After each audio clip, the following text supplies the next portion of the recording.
بسم اللہ الرحمن الرحیم۔ السلام علیکم and welcome to my channel smart talk with Hani. اس دور امید کے ساتھ کہ آپ سب لوگ بالکل خیر خیریت سے ہوں گے۔ سلطنت عثمانیہ کی ایک نئی ویڈیو کے ساتھ میں حاضر ہوں۔ نور بانو اور صفیہ سلطان۔ خرم سلطان کے بیٹے سلیم دوم کی پسندیدہ کنیز اور پہلی طاقتور والدہ سلطان نور بانو کا پیدائشی نام سیسیلیا تھا۔ وہ وینس کے دو اعلیٰ خاندانوں کے ارکان کی بغیر شادی کی پیدا ہوئی اولاد تھی۔ عثمانی ایڈمرل باربروسا کے قبضے میں آنے کے بعد وہ 12 سال کی عمر میں غلام کی حیثیت سے شاہی حرم میں لائی گئی تھی۔ کہا جاتا ہے کہ سلطان سلیم دوم نے بھی اپنے والد کے سلیمان کے نقش قدم پہ چلتے ہوئے نور بانو سے شادی کی تھی۔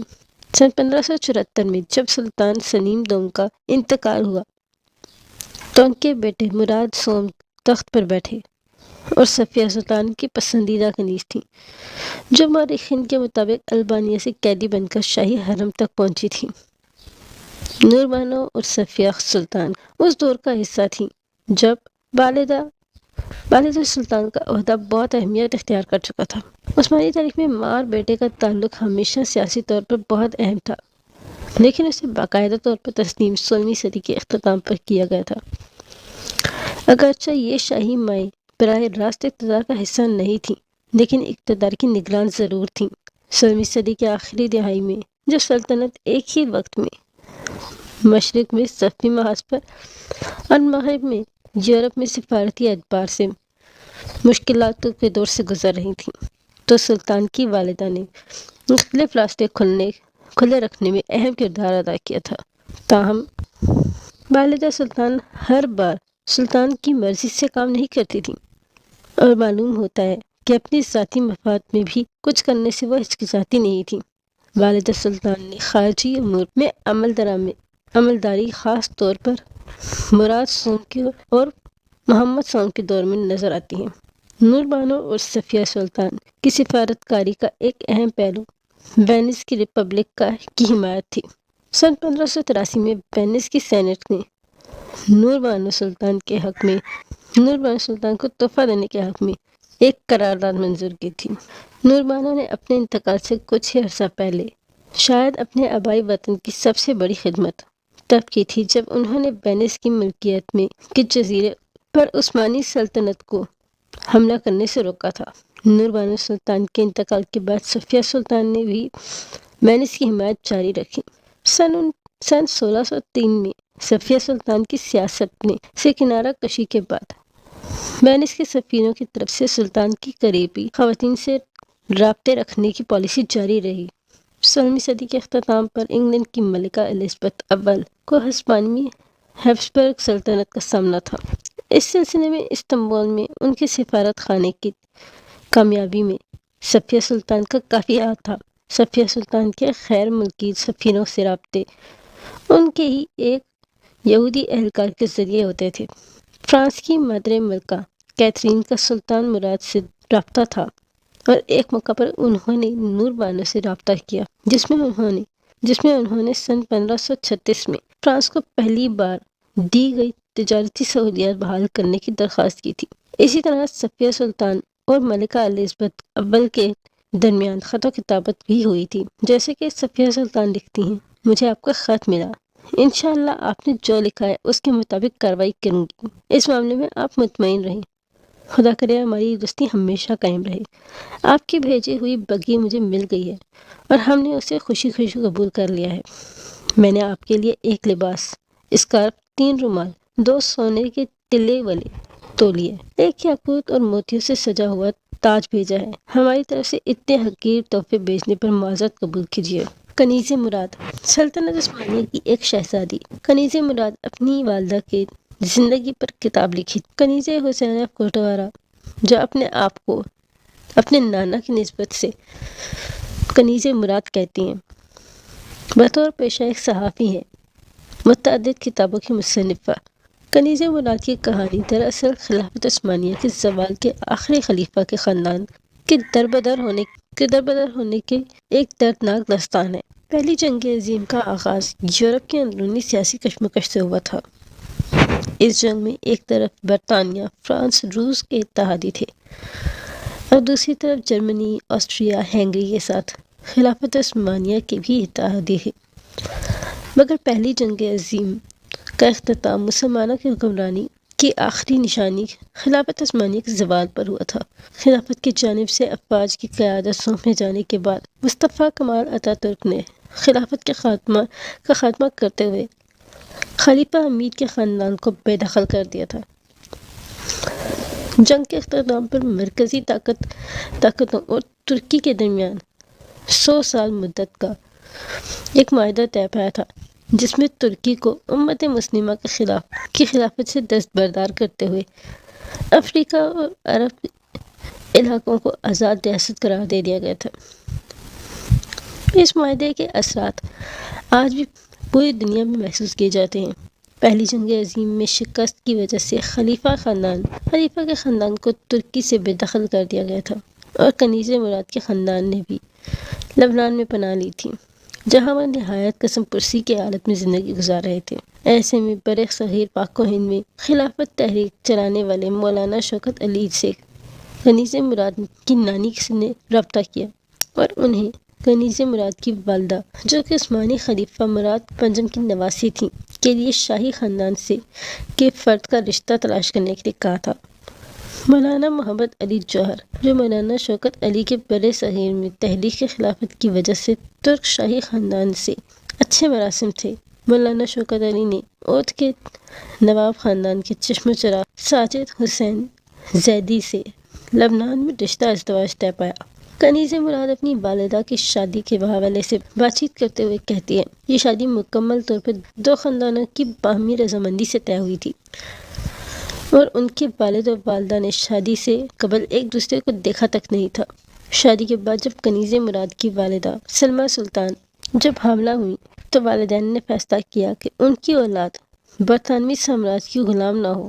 انہوں نے سلمیٰ سلطان کو عثمانی خاندان کی وفادار ملازمہ کے ہمراہ پیرس روانہ کر دیا۔ کنیز مراد کہتی ہیں کہ مشکلات نے پیرس میں بھی ان کی والدہ کی جان نہیں چھوڑی۔ دوسری جنگ عظیم چھڑ گئی اور پیرس پر جرمن افواج کا قبضہ ہو گیا، جس نے برطانیہ میں اور اس کی نو آبادیات کا رابطہ فرانس سے منقطع کر دیا اور پہلے سے مشکلات میں گھری شہزادی کی زندگی اب مکمل غربت کی نظر ہو چکی تھی۔ اپنی والدہ کے حالات بیان کرتے ہوئے کنیزے کے چہرے پر کرب کے اثرات نمایاں تھے۔ وہ کہتی ہیں، والدہ کی پیرس میں دوسری جنگ عظیم میں انتہائی قسم پرسی اور کرب کے حالات میں موت ہوئی تھی، جب وہ صرف 26 سال کی تھیں۔ جنگ کی وجہ سے انڈیا سے کوئی بھی پیسہ پیرس نہیں بھیجا جا سکتا تھا۔ برطانوی سفری دستاویزات کی بنا پر وہ برطانوی شہری تھیں اور جرمن فوجی برطانوی شہریت رکھنے والوں کو بے درخت قید میں ڈال رہے تھے۔ وہ کہتی ہیں، میری پیدائش کے قریب کہ تقریباً 1 سال بعد میری والدہ انتہائی غربت کے عالم میں انتقال کر گئی تھی۔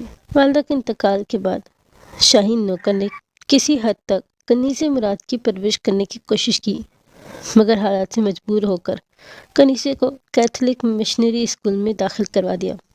دوسری جنگ عظیم کے خاتمے اور فرانس کی جرمن افواج سے آزادی کے بعد نواب ساجد حسین زیدی اپنی بیٹی کی تلاش میں فرانس آئے، مگر مایوس ہو کر لوٹ گئے۔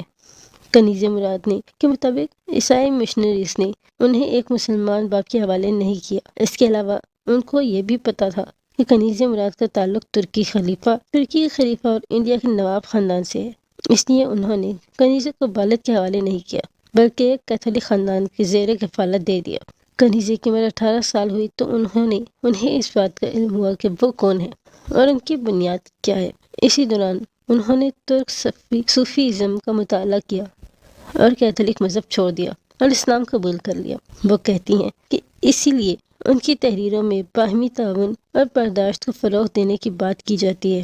پیرس میں کنیزے کی تلاش کے بعد مایوس ہو کر ساجد حسین زیدی نے دوسری شادی کر لی، مگر کنیزے کی پھوپھی یعنی ساجد حسین کی بہن بیگم باجت نے کنیزے کی تلاش جاری رکھی اور جب کنیزے 21 سال کی ہوئی تو ان کی ملاقات والد سے ہوئی، مگر اب تک وہ بوڑھے ہونے کے علاوہ 3 بیٹوں کے باپ تھے۔ اس جذباتی ملاقات کے باوجود کنیزے کا تعلق اپنے والد کی بجائے اپنی پھوپھی کے خاندان سے زیادہ مضبوط رہا اور آج بھی قائم ہے۔ بیگم واجد کی بیٹیوں سے ملنے کنیزیں ہر سال پاکستان آتی ہیں اور وہ ان سے رشتے پر نہایت فخر محسوس کرتی ہیں۔ کنیزے نے اپنی شناخت کو پانے کے بعد صحافت کا سفر شروع کیا اور فرانسیسی اخبارات میں جنگی رپورٹر کے طور پر خدمات سے انجام دینے لگی۔ انہوں نے فلسطین، عرب اسرائیل تنازع، انقلاب ایران، پاکستان اور ترکی کے حالات پر رپورٹنگ کی، مگر ان کی بعض رپورٹنگ کو بروقت اشاعت نہیں ملی۔ کنیزے کا خیال تھا کہ وہ اپنی صحافت کے ذریعے مغرب اور اسلامی دنیا میں خلیج کو ختم کر سکتی ہیں، مگر وہ اس حوالے سے مایوس نظر آتی ہیں۔ کنیزے نے صحافت چھوڑ کر کتاب نویسی کا عمل شروع کیا اور اپنی والدہ کی زندگی پر ایک کتاب لکھی، جس کے لیے انہوں نے پیرس، لبنان، ترکی اور انڈیا کا سفر کیا۔ اس کتاب نے کنیزہ مراد کو شہرت کی بلندی تک پہنچا دیا۔ کئی لاکھ کتابیں فروخت ہوئیں اور 34 زبانوں میں اس کا ترجمہ کیا گیا۔ کنیزہ مراد نے جب بھی اپنی والدہ کی سوانح حیات اور دیگر غیر سیاسی موضوعات پر کتابیں لکھیں تو وہ یورپ اور فرانس میں انتہائی مقبول ہو گئیں، مگر جب انہوں نے فلسطین کے مسئلے پر کتاب لکھی تو بقول کنیزہ کے ایسا لگا کہ فرانسیسی ذرائع ابلاغ کے لیے وہ اجنبی ہیں۔ اس کتاب کی اشاعت کو 20 سال کا عرصہ لگا، مگر اس کے بعد کئی ٹی وی چینل اور بڑے اخبارات نے کنیزہ انٹرویو تک نہیں کیا۔ کنیزہ مراد کہتی ہیں کہ یورپ اور خصوصاً فرانس میں اسلامو فوبیا بڑھتا چلا جا رہا ہے۔ فلسطین پر میری کتاب ایک متوازن و مدلل تصنیف تھی، مگر اس کے باوجود فرانسیسی میڈیا نے میرا بائیکاٹ کر دیا، جو آج بھی جاری ہے۔ فرانس کے ذرائع ابلاغ مکمل طور پر آزاد نہیں ہیں۔ وقت کے ساتھ ساتھ صہیونی لابی کا فرانس کے اخباروں پر کنٹرول بڑھتا چلا جا رہا ہے۔ ذرائع ابلاغ کو قابو کرنے کا مطلب یہ ہے کہ عوام کے ذہنوں کو قابو کر لیا گیا۔ اس حوالے سے کی جانے والی کوئی بھی کوشش وقت کا ضیاع ہے، مگر عوام میں کچھ عناصر اس کو سمجھتے ہیں، مگر مغربی حکومتیں مکمل طور پر صہیونی قبضے میں ہیں۔ وہ کہتی ہیں یورپی تہذیب اور آبادی دونوں لحاظ سے انحطاط کا شکار ہیں۔ فرانس میں اندرونی سیاست میں مقامی آبادی خوف کا شکار ہے۔ فرانس میں سب سے بڑی مسلم آبادی ہے، جس کی تعداد 50 لاکھ ہے، جبکہ فرانس میں یورپ کے سب سے زیادہ یہودی رہتے ہیں، جن کی آبادی 5 لاکھ ہے۔ بڑھتی مسلم آبادی کی وجہ سے مقامی لوگ پریشان ہیں اور رہی صحیح کثر ذرائع ابلاغ پوری کر دیتا ہے۔ کنیزہ مراد اب 84 سال کی ہو چکی ہیں، مگر ان کی کہانی مسلم دنیا کے زوال کے ساتھ ساتھ یورپ میں موجود اسلامو فوبیا کے جذبات کی عکاس ہے۔ یہ کہانی عالمی سیاست کی وجہ سے انسانی زندگی پر پڑنے والے اثرات کی عکاس ہے، اور یہ تھی سلطنت عثمانیہ کی شہزادیوں اور ماؤں کی کہانیاں۔